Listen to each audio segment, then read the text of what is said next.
Assalamualaikum warahmatullahi wabarakatuh. Perkenalkan, nama saya Risa Rubianti. Di sini saya dan rekan-rekan saya nanti akan sedikit menjelaskan dan juga memaparkan materi tentang wawasan Nusantara. Video ini dibuat sebagai salah satu syarat bentuk pengumpulan tugas kami, yaitu dari dosen mata kuliah Pendidikan dan Kewarganegaraan. Nah, bagi teman-teman yang penasaran nih, kita bakal bahas apa aja sih di wawasan Nusantara. Tentu saja yang pertama kita akan membahas tentang pengertian wawasan Nusantara itu sendiri. Nah, untuk materi selanjutnya kita akan membahas tentang hakikat wawasan Nusantara sebagai geopolitik Indonesia. Nah, untuk materi yang kedua itu kita akan sedikit membahas tentang implementasi wawasan Nusantara, dan yang terakhir adalah wawasan Nusantara sebagai otonomi daerah. Baik, langsung saja kita masuk ke dalam materi pertama, itu tentang wawasan Nusantara. Nah, bagi teman-teman yang menonton nih, saya ingin meminta maaf terlebih dahulu apabila saya sering melihat ke bawah, karena posisinya saya sedang melihat laptop saya. Takutnya memang ada materi yang keliru atau tidak tersampaikan. Nah, baik, langsung saja kita masuk ke dalam pengertian wawasan Nusantara. Wawasan Nusantara itu sendiri terdiri dari dua kata, yaitu wawasan dan Nusantara. Nah, wawasan merupakan kata kerja yang berasal dari bahasa Jawa yang mengandung arti itu melihat atau memandang. Jadi bisa diartikan juga wawasan itu adalah berarti pandangan, tinjauan penglihatan, dan tanggapan indrawi. Nah, sementara Nusantara berasal dari dua kata, yaitu Nusa dan Antara. Nusa yang itu yang berarti pulau-pulau, berupa pulau-pulau yang terletak di antara dua benua, yaitu benua Asia dan Australia, dan dua samudra, yaitu Samudra Pasifik dan Samudra Hindia. Nah, sementara kata antara itu dapat diartikan sebagai tanah air Indonesia, yaitu kesatuan wilayah perairan dan juga gugusan pulau-pulau yang terletak di antara dua samudra, yaitu Samudra Pasifik dan Hindia, dan antara dua benua, yaitu benua Asia dan Australia. Nah, sedangkan Nusantara itu berasal dari dua kata, yaitu Nusa dan Antara. Nusa itu yang berarti adalah pulau, yang merupakan pulau-pulau yang terletak di antara dua benua, yaitu benua Asia dan Australia, serta dua samudra, yaitu Samudra Pasifik dan Samudra Hindia. Nah, di dalam buku Pendidikan Kewarganegaraan, menurut Was Usaman, wawasan Nusantara adalah cara pandang bangsa Indonesia mengenai diri dan tanah airnya sebagai negara kepulauan dengan semua aspek kehidupan yang beragam. Sementara menurut Lembaga Ketahanan Nasional tahun 1999, wawasan Nusantara adalah cara pandang dan sikap bangsa Indonesia mengenai diri dan lingkungan yang serba beragam dan bernilai strategis, dengan mengutamakan persatuan dan kesatuan bangsa dan kesatuan wilayah dalam penyelenggaraan kehidupan bermasyarakat, berbangsa, bernegara untuk mencapai tujuan nasional. Sedangkan di sini menurut Ridwan tahun 2017, wawasan Nusantara itu diartikan sebagai cara pandang yang mengakui eksistensi dan legitimasi bangsa dan negara kesatuan Republik Indonesia secara utuh dan menyeluruh. Nah, maksudnya di sini atas dasar eksistensi dan legitimasi itu adalah bangsa-bangsa atau negara manapun harus mengakui NKRI sebagai negara yang merdeka, berdaulat, dan juga bermartabat di atas tanah airnya. Dan serta wawasan Nusantara sebagai wawasan nasional bangsa Indonesia yang patut diimplementasikan baik oleh bangsa sendiri atau maupun oleh bangsa dari negara lain dalam memandang atau menyikapi dan menghormati sikap, setiap atau kebijakan pembangunan nasional yang ditetapkan oleh Negara Kesatuan Republik Indonesia. Nah, untuk selanjutnya kita akan membahas tentang tujuan wawasan Nusantara. Tujuan wawasan Nusantara keluar adalah menjamin kepentingan nasional dalam era globalisasi yang kian mendunia maupun kehidupan dalam negeri. Kemudian turut serta melaksanakan ketertiban dunia berdasarkan kemerdekaan, perdamaian abadi, keadilan sosial dengan sikap saling menghormati. Nah, maksudnya di sini adalah karena seperti yang kita tahu bahwa wawasan Nusantara itu berlandaskan Pancasila dan Undang-Undang Dasar tahun 1945. Nah, ada juga tujuan wawasan Nusantara ke dalam, itu adalah menjamin persatuan dan juga kesatuan di segenap aspek kehidupan nasional, baik aspek alamiah maupun aspek sosial. Nah, adapun di sini fungsi dari wawasan Nusantara jika ditinjau kembali dari tujuan wawasan Nusantara adalah mewujudkan nasionalisme yang tinggi di segala aspek kehidupan rakyat yang lebih mengutamakan kepentingan nasional dibanding kepentingan individu, kelompok, golongan, suku atau daerah. Nah, jadi si fungsi dari wawasan Nusantara ini adalah supaya menumbuhkan si rasa atau sikap nasionalisme kita yang tinggi, yaitu untuk negara kita, negara Indonesia, dibanding dengan kepentingan individu, kelompok, golongan atau suku atau daerah, karena negara Indonesia itu adalah sebuah kesatuan yang memang sangat besar dan beragam. Jadi memang sangat penting untuk menumbuhkan rasa nasionalisme kita agar dapat menjaga kesatuan Indonesia itu sendiri. Nah, untuk materi selanjutnya kita akan sedikit membahas tentang asas wawasan Nusantara. Apa sih asas wawasan Nusantara itu? Asas wawasan Nusantara merupakan kaidah atau ketentuan dasar yang wajib dipatuhi atau dilakukan oleh elemen masyarakat agar terciptanya perdamaian dan keseimbangan di Indonesia. Nah, apa aja sih asas wawasan Nusantara? Yang pertama ada asas solidaritas. Asas solidaritas adalah perasaan emosional dan moral yang terbentuk pada hubungan antara individu dan kelompok berdasarkan rasa saling percaya, kesamaan tujuan dan cita-cita. Jadi memang sangat penting solidaritas ini untuk membangun kerjasama sama kelompok dan juga individu dan juga serta dalam bermasyarakat. Nah, sikap solidaritas ini memang sudah selayaknya dijalankan oleh seluruh masyarakat tanpa membeda-bedakan dari dan kepada siapa. Kesetiaan menjadi tonggak utama dalam menciptakan persatuan dan kesatuan bangsa Indonesia. Untuk itulah kenapa asas solidaritas ini sangat penting, karena memang dapat menjaga atau menumbuhkan kesatuan dan juga rasa saling percaya satu sama lain. Nah, untuk selanjutnya itu ada asas kejujuran. Nah, di sini kejujuran yang dimaksud adalah kejujuran dalam berpikir serta bertindak. Menjadi sebuah asas wawasan Nusantara yang sangat penting. Yaitu kenapa? Yaitu berani berpikir dan bertindak hanya yang sesuai dengan fakta serta kenyataan. Wajib dilakukan karena untuk mencapai satu tujuan atau tercapainya kemajuan. Kenapa di sini asas kejujuran sangat penting? Karena ketika kita bertindak harus disertai dengan sebuah kebenaran dan juga fakta yang ada serta kenyataan. Jadi tidak boleh bertindak dengan sesuatu yang memang tidak benar, karena itu akan menjadikan sebuah tindakan itu tidak bermanfaat ataupun memang tidak bisa diterima oleh masyarakat. Nah, untuk yang ketiga itu ada asas kesamaan tujuan. Kenapa asas kesamaan tujuan ini sangat penting? Karena memang menyatukan tujuan itu sangat penting. Karena ketika misalkan semua masyarakat menyatukan tujuannya atau tujuannya memang sama, maka tujuan itu akan tercapai dengan mudah karena adanya rasa solidaritas itu. Jadi masyarakat atau memang kelompok dan antar individu itu saling percaya, maka bisa mempermudah untuk bekerja sama dan juga saling kompak atau memang menumbuhkan rasa setia kawan itu sendiri. Nah, seperti contohnya pada saat masa penjajahan, semua masyarakat Indonesia menyatukan tujuannya itu untuk merebut kembali haknya yang telah dijajah oleh Jepang atau Belanda pada saat itu, sehingga dapat membuahkan kemerdekaan untuk kita semua saat ini. Selanjutnya itu ada asas keadilan. Maksudnya di sini adalah semua masyarakat mempunyai hak yang sama dalam mendapatkan keadilan, tapi tidak boleh merugikan masyarakat yang lain. Kenapa? Karena misalkan ketika kita memang sedang merugikan orang lain, bisa saja orang yang dirugikan itu tidak mendapatkan hak atau keadilan yang sama seperti yang kita dapatkan.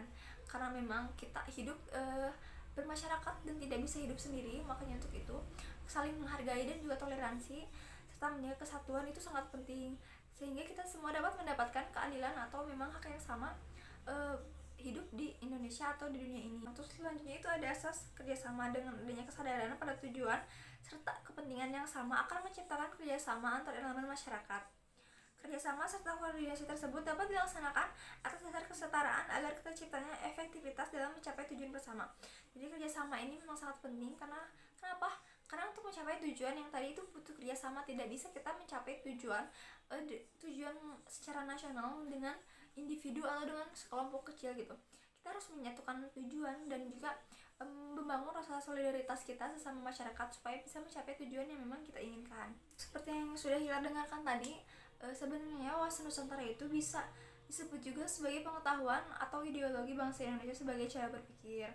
Nah, kehidupan suatu bangsa kan senantiasa dipengaruhi oleh perkembangan lingkungan yang strategis. Nah, untuk itu wawasan harus memberi inspirasi pada suatu bangsa dalam menghadapi berbagai hambatan dan tantangan ditimbulkan oleh lingkungan. Nah, untuk itu dalam mewujudkan aspirasi dan perjuangan, bangsa itu harus memperhatikan beberapa hal. Yang pertama itu ada bumi atau ruang di mana bangsa itu hidup. Jadi kita harus memperhatikan lingkungan kita, karena itu dapat menunjang keberlangsungan kehidupan suatu bangsa. Yang kedua itu ada jiwa, tekad, dan semangat manusianya atau rakyatnya. Nah, seperti yang kita tahu bahwa jiwa atau tekad semangat kita tuh harus memang cinta tanah air untuk menyatukan kesatuan dan juga persatuan yang memang pada dasarnya Indonesia itu banyak sekali suku atau adat yang memang beragam. Nah, yang terakhir itu ada lingkungan sekitarnya. Sangat penting bahwa lingkungan sekitarnya itu dapat mempengaruhi sebuah bangsa. Kenapa? Karena jika misalkan sebuah lingkungan itu memang negatif, maka orang-orang di dalamnya juga akan terdoktrin atau memang terbiasa dengan pikiran-pikiran yang negatif. Sementara misalkan lingkungan emang yang positif dan juga memberi semangat atau memang dapat menumbuhkan jiwa nasionalisme, itu dapat membentuk sebuah karakter yang memang bisa diandalkan atau memang sebuah tombak bagi Indonesia sebagai buat kemajuan di masa mendatang. Nah, mungkin itu saja yang dapat saya sampaikan atau saya paparkan tentang wawasan Nusantara itu sendiri. Nah, seperti yang kita tahu bahwa memang aspek-aspek lingkungan itu sangat penting. Untuk materi selanjutnya akan disampaikan oleh teman saya, yaitu bernama Desvia, sebagai pemateri kedua yang akan menyampaikan tentang hakikat wawasan Nusantara sebagai geopolitik Indonesia. Pada Desvia, saya persilahkan. Assalamualaikum warahmatullahi wabarakatuh. Perkenalkan, nama saya Desvia Syafitri dari kelas manajemen 2B Universitas Putra Indonesia. Baik, di sini saya akan menjelaskan tentang hakikat wawasan Nusantara sebagai geopolitik Indonesia. Yang pertama ada geopolitik. Geographical politik atau disingkat geopolitik semula bersinonim ilmu bumi politik atau disebut political geography. Adalah suatu cabang ilmu bumi yang dikembangkan oleh Frederick Ratzel tahun 1844 sampai 1904. Nah, istilah geopolitik kemudian berubah arti setelah dipopulerkan oleh Karl Hossper pada tahun 1869 sampai 1946, di mana geopolitik menjurus kepada ekspansionisme dan rasialisme. Geopolitik berasal dari kata ego atau bumi dan politik yang berarti kekuatan yang didasarkan pada pertimbangan-pertimbangan dasar dalam menentukan alternatif kebijakan nasional untuk mewujudkan tujuan. Menurut Ensiklopedia Americana, ilmu bumi politik atau political geography mempelajari fenomena geografi dari aspek politik, sedangkan geopolitik mempelajari fenomena politik dari aspek geografi. Dapat dikatakan bahwa perbedaannya terletak pada fokus perhatian dan tekanan di masing-masing bidang studi, bidang geografi atau politik. Baik, yang kedua ada geostrategi. Geostrategi berasal dari kata geo, artinya bumi yang mencakup segala urusan dan organisme yang terkandung di dalamnya. Nah, sedangkan strategi dalam bahasa Yunani diartikan sebagai the art of the general, adalah seni yang digunakan untuk berperang. Namun pada abad modern strategi tidak semata-mata hanya digunakan dalam kaitan militer, tetapi berkembang menjadi ilmu pengetahuan. Sebab perkembangan ilmu pengetahuan dan teknologi yang sangat pesat akan menjadi mempengaruhi penetapan suatu strategi. Geostrategi Indonesia merupakan pelaksanaan dari geopolitik yang sudah diadaptasi dengan kondisi objektif Indonesia dengan Pancasila sebagai ideologi negara dan Undang-Undang Dasar tahun 1945 sebagai landasan hukumnya. Oleh sebab itu dalam pelaksanaan geopolitik Indonesia perlu ada strategi dengan pedoman Pancasila dan Undang-Undang Dasar tahun 1945 yang dimulai dari penyusun perencanaan yang matang, dinamis, dan disesuaikan dengan situasi dan kondisi, sampai pada kemampuan untuk melaksanakannya agar tercapai hasil yang sangat optimal. Geostrategis Indonesia harus dikaitkan dengan keberadaan posisi Indonesia di dunia internasional. Indonesia berada di dalam posisi silang. Nah, dalam rangka menelaah geostrategi, kita tidak boleh lepas dari landasannya, terutama geopolitik dan konsepsinya adalah ketahanan nasional. Geopolitik, ilmu geopolitik adalah pengetahuan yang mempelajari tentang potensi yang dimiliki oleh suatu bangsa atas dasar jati dirinya dan merupakan kekuatan serta kemampuan untuk ketahanan nasional. Pada hakikatnya, geopolitik mengajarkan agar dapat selalu diciptakan persatuan bangsa dan keutuhan wilayah NKRI berdasarkan semangat Bhinneka Tunggal Ika, yaitu untuk kesetaraan, keadilan, dan kebersamaan serta kepentingan nasional. Yang B, geostrategi. Konsepsi dasar dari geostrategi Indonesia adalah ketahanan nasional berdimensi astagatra, artinya segenap kehidupan nasional yang sangat kompleks. dipetakan secara sederhana, namun tetap dapat mencerminkan kehidupan nasional yang nyata. Astragata meliputi trigatra alamiah dan pancagatra sosial. Trigatra alamiah terdiri dari geografi atau wilayah, sumber kekayaan alam dan kependudukan, sedangkan pancagatra sosial terdiri dari ideologi, politik, ekonomi, sosial, dan budaya. Pertahanan dan keamanan disingkat Ipolexos-Budhankam. Geostrategi pada hakikatnya sangat tergantung dari kemampuan bangsa dalam mengelola dan memanfaatkan trigatra alamiah guna meningkatkan ketahanan pada pancagatra. Baik, terima kasih kepada Desvia yang telah menyampaikan materi pertama, yaitu tentang hakikat wawasan Nusantara sebagai geopolitik Indonesia. Nah, untuk materi kedua itu akan disampaikan oleh Dianada, yaitu tentang implementasi wawasan Nusantara. Kepadanya saya persilahkan. Hai, nama saya Dianada Adila, mahasiswa dari Universitas Putra Indonesia. Saya di sini akan melanjutkan materi selanjutnya, yaitu mengenai implementasi wawasan Nusantara. Implementasi wawasan Nusantara sebagai wawasan nasional digunakan untuk mewujudkan tujuan dan cita-cita negara kesatuan Republik Indonesia dalam membangun bangsa dan negara yang merdeka, berdaulat, dan bermartabat dalam satu kesatuan wilayah Nusantara. Wawasan Nusantara mengimplementasikan integrasi dalam kehidupan berbangsa dan bernegara. Satu kesatuan atau integrasi tercermin pada perwujudan Kepulauan Nusantara sebagai satu satuan politik, ekonomi, sosial, budaya, dan pertahanan keamanan. Penerapan nyata wawasan Nusantara dapat dilakukan melalui cara berpikir, bersikap, bahkan berucap. Contohnya dimulai dari menjadikan Pancasila sebagai falsafah dan pedoman hidup bernegara serta bermasyarakat. Pada tahap pengimplementasiannya, wawasan Nusantara bisa digunakan sebagai peneguh maupun pancaran dari falsafah Pancasila sebagai landasan pembangunan benteng perwujudan Kepulauan Nusantara sebagai satu kesatuan sosial budaya maupun perwujudan Kepulauan Nusantara sebagai satu kesatuan pertahanan keamanan. A. Sebagai pancaran falsafah Pancasila, wawasan Nusantara sebagai sebuah cara pandang diri dan lingkungan yang menunjung persatuan dan kesatuan untuk mencapai tujuan bangsa tentu sangat menjauhi manifestasi pancaran dari Pancasila. B. Sebagai landasan pembangunan. Karena merupakan aktualisasi dari falsafah Pancasila, maka wawasan Nusantara juga merupakan konsep dasar bagi kebijakan dan strategi pembangunan nasional. C. Kesatuan politik. Pancasila sebagai dasar dan falsafah bangsa serta pemersatu bangsa yang merupakan panduan yang akan membimbing bangsa Indonesia dalam mencapai tujuan dan cita-cita bersama. D. Kesatuan ekonomi. Tingkat perkembangan maupun pemerataan ekonomi harus seimbang dan serasi di seluruh daerah tanpa mengabaikan ciri khas yang dimiliki atau proporsi daerah masing-masing. Kesatuan sosial budaya masyarakat Indonesia adalah satu bangsa yang harus memiliki kehidupan serasi dengan tingkat kemajuan merata dan keseimbangan sesuai dengan kemajuan bangsa-bangsa. Kemudian kesatuan keamanan ancaman terhadap salah satu wilayah Indonesia merupakan ancaman bagi bangsa Indonesia keseluruhannya.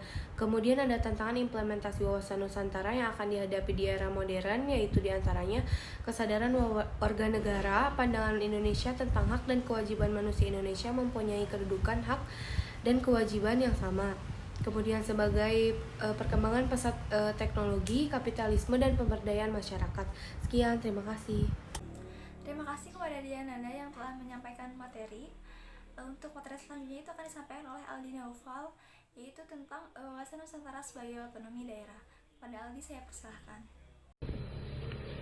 Hai, nama saya Aldi Naufal. Saya dari Universitas Putra Indonesia. Baik, di sini saya akan melanjutkan materi selanjutnya. Materinya yaitu tentang wawasan Nusantara sebagai otonomi daerah. Yang pertama, otonomi daerah untuk mewujudkan demokratisasi. Dinamika dan kebutuhan masyarakat membuat penyelenggaraan pemerintah dengan asas sentralisasi di masa lalu tidak lagi efektif. Apalagi dengan bentangan wilayah Nusantara yang sangat luas. Oleh karena sejak awal berdirinya negara ini, para pendiri merencanakan pemberian otonomi dalam kerangka negara kesatuan. hakikat asas desentralisasi sebagai perwujudan otonomi daerah adalah kewenangan dari pemerintah pusat kepada pemerintah daerah. Sesungguhnya dimaksudkan untuk lebih meningkatkan efektivitas dan efisiensi penyelenggaraan pemerintah, pembangunan, serta meningkatkan mutu pelayanan bagi masyarakat. Yang kedua, pemahaman tentang pelaksanaan otonomi daerah. Banyak salah tafsir dari berbagai kelompok masyarakat dari mulai akademis, politisi tentang konsep desentralisasi otonomi daerah. Kesalahan ini muncul karena terbatasnya pemahaman tentang pemerintahan daerah ataupun karena argumentasi yang diajukan lebih merupakan argumentasi politik daripada argumentasi keilmuan. Menurut Harun Ar-Rasyid 2003, ada beberapa kesalah penafsiran pada awal pelaksanaan otonomi daerah. Di antara lain,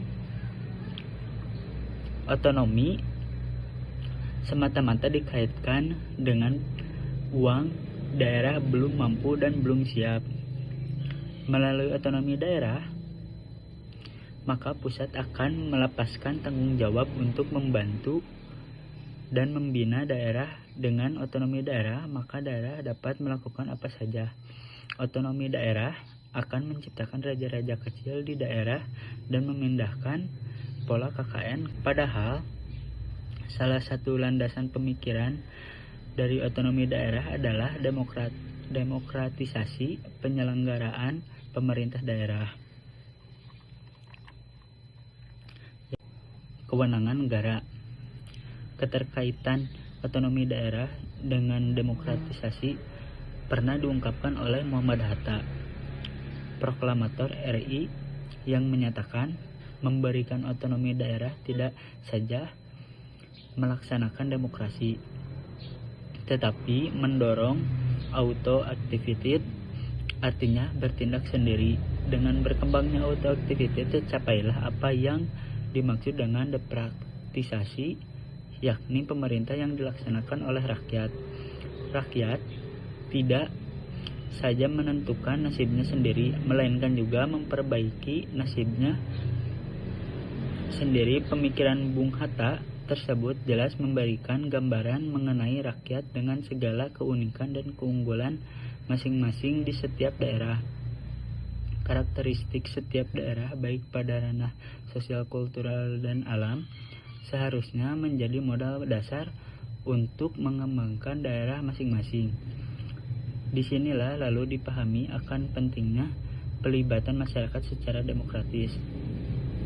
Oleh karena itu, otonomi daerah harus dipahami sebagai instrumen desentralisasi dalam rangka mempertahankan keutuhan serta keberagaman bangsa.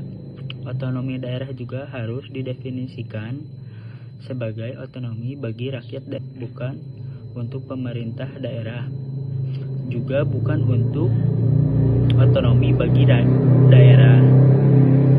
Sekian, terima kasih. Nah, mungkin itu saja yang dapat kami sampaikan atau kami paparkan pada materi kali ini di dalam video ini. Nah, dari penjelasan sudah disampaikan oleh teman-teman saya tadi, dapat ditarik kesimpulan bahwasannya wawasan Nusantara adalah pandangan untuk menjadi bangsa yang satu dan utuh dalam satu kesatuan Republik Indonesia. Untuk mencapai tujuan nasional, maka diperlukan satu paham geopolitik dan dikembangkan menjadi wawasan Nusantara dan diwujudkan sebagai satu kesatuan politik, ekonomi, sosial, budaya, dan pertahanan keamanan. Nah, mungkin sekian dari kami. Mohon maaf apabila ada kesalahan kata yang tidak disengaja maupun disengaja dari kami. Wabillahi taufiq wal hidayah. Wassalamualaikum warahmatullahi wabarakatuh.